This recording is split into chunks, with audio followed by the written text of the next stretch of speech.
नमस्कार, मी सूर्यकांत माणिकराव चौधरी. गाव तुमचं गुंजोटी आहे हां.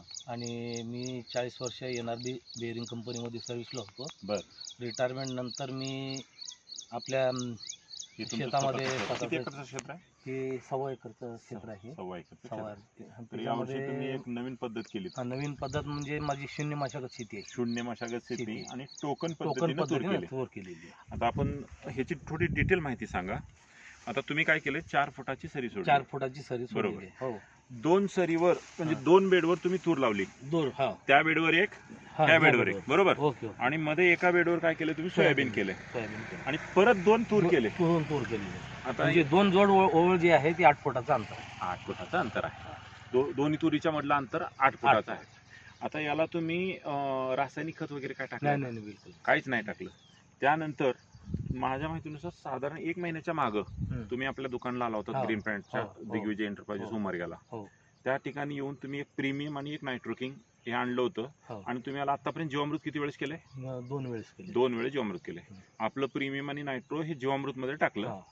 आज जर फरक बघितला तुम्ही, याची छाटणी किती वेळेस केली? एकच वेळेस छाटणी केलेली.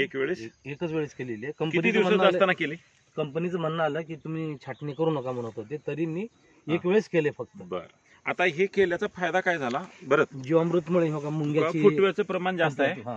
बोर्ड जर तुमचं बघितलं तर आजच बोर्डाची जाडी जास्त आहे. आणि आपण चांगलं बघून थांबलोय असं नाही, तर इथला पण आहे, इथला पण आहे.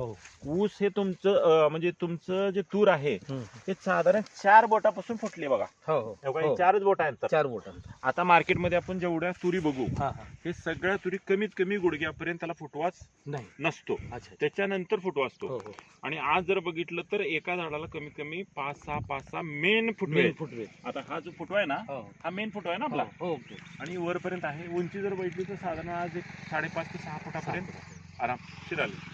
म्हणजे आज सुद्धा तुमचं जे शून्य मशागत शेतीचं जे तुमचं फॉर्म्युला आहे, त्याच्या माध्यमातून लोकांना फायदा का होतो? लोकांना फायदा म्हणजे ते त्यांचाही पैसा कमी लागावा आणि लागवडीचा जास्त खर्च यायला लागला. जर शून्य मशागती जर वळालं तर त्यांचा फायदा असा आहे की पैसे लागणार नाही, जास्त पैसे लागणार. मजुरीचं प्रमाण वाढलेलं आहे. एक लेडीजला कमीत कमी 300 ते 400 रुपये मजूरी आहे. इथं तुम्ही काहीच मशागत केली? बिलकुल काहीच नाही. खुरपण नाही, काही नाही. वळवणी नाही, काही नाही. तरी सुद्धा एवढा चांगला प्लॉट आलाय. आता जर बघितलं शेजारी, दोन्ही पूर्ण पॅक झाले बघा, बरोबर आहे ना? म्हणजे हे पूर्ण पॅक झाले. अजून याला ग्रोथ व्हायला वेळ आहे. आणि यावर्षी पाऊस आता शेंडी पावसाळा जास्त आहे आपल्याकडे, बरोबर. पण तुम्ही बेड केल्यामुळे तुमच्या जे तुरीला आहे हे पाणी सहज निघून जाऊ शकते. त्याच्यामुळे तुमच्या तुरीवर याचा कसलाच परिणाम होणार नाही. आता ह्याच्यामध्ये काय झालं, मी जालन्यामध्ये असताना मी शून्य मशागत शेतीच्या ग्रुपमध्ये जॉईन झालो. अच्छा. मग तिथे विठ्ठलराव वैद्य म्हणून होते, त्यांच्या मार्गदर्शनाखाली मी हे चालू केलेलं आहे. अच्छा. आणि आमचे चंद्रशेखर बडसावळे साहेब, त्यांचं मार्गदर्शन मला भेटलं. तुम्ही असं करा तसं. अच्छा. तर हे तुमचं एकरी कितीचं टार्गेट आहे? एकरी माझं कमीत कमी एकरी 15 क्विंटल तर निघायला पाहिजे, तूर निघाली पाहिजे असं तुमचं माझं ह्या शेतीचं टार्गेट आहे. तर बघा, तुम्ही एक नवीन प्रयोग केलात, त्याच्याबद्दल मी अनिरुद्ध पिंपळे ग्रीन प्लॅन्ट कंपनीकडून तुमचं अभिनंदन करतो. खूप छान वाटलं तुमच्या शेतामध्ये. धन्यवाद. Thank you sir.